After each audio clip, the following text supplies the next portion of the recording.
Welcome to Self-Improvement Inspirations. Today, we embark on a journey through the pages of a classic work that has inspired countless readers since its publication in 1903. James Allen's As a Man Thinketh is a profound exploration of how our thoughts shape our character, our actions, and ultimately, our destiny. As we read, consider how these concepts apply to your own life and how adopting a mindset of purpose and positivity can pave the way to your own success. Let's begin this enlightening journey into the power of thought, As a Man Thinketh, by James Allen. Mind is the master power that molds and makes, and man is mind, and evermore he takes, the tool of thought, and shaping what he wills, brings forth 1,000 joys, 1,000 ills, he thinks in secret, and it comes to pass, environment is but his looking glass. Forward, this little volume, the result of meditation and experience, is not intended as an exhaustive treatise on the much written upon subject of the power of thought.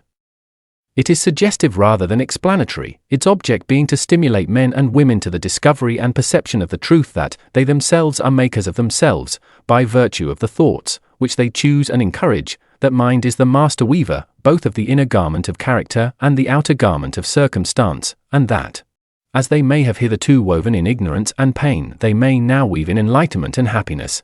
James Allen. Chapter 1. Thought and Character. The aphorism, As a man thinketh in his heart so is he, not only embraces the whole of a man's being, but is so comprehensive as to reach out to every condition and circumstance of his life. A man is literally what he thinks, his character being the complete sum of all his thoughts, as the plant springs from, and could not be without, the seed, so every act of a man springs from the hidden seeds of thought, and could not have appeared without them. This applies equally to those acts called spontaneous and unpremeditated as to those which are deliberately executed. Act is the blossom of thought, and joy and suffering are its fruits. Thus does a man garner in the sweet and bitter fruitage of his own husbandry. Thought in the mind hath made us, what we are, by thought was wrought and built.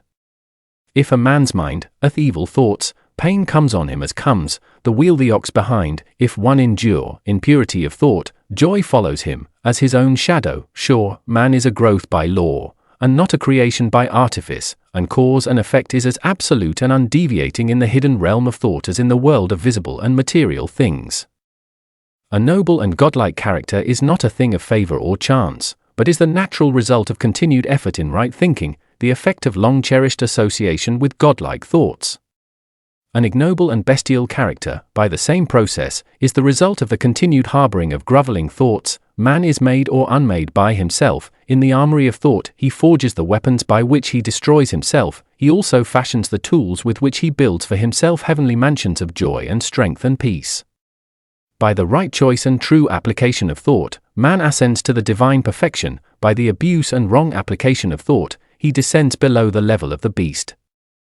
Between these two extremes are all the grades of character, and man is their maker and master. Of all the beautiful truths pertaining to the soul which have been restored and brought to light in this age, none is more gladdening or fruitful of divine promise and confidence than this, that man is the master of thought, the moulder of character, and the maker and shaper of condition, environment, and destiny. As a being of power, intelligence, and love, and the lord of his own thoughts, man holds the key to every situation, and contains within himself that transforming and regenerative agency by which he may make himself what he wills. Man is always the master, even in his weaker and most abandoned state, but in his weakness and degradation he is the foolish master who misgoverns his household. When he begins to reflect upon his condition, and to search diligently for the law upon which his being is established, he then becomes the wise master, directing his energies with intelligence, and fashioning his thoughts to fruitful issues. Such is the conscious master, and man can only thus become by discovering within himself the laws of thought.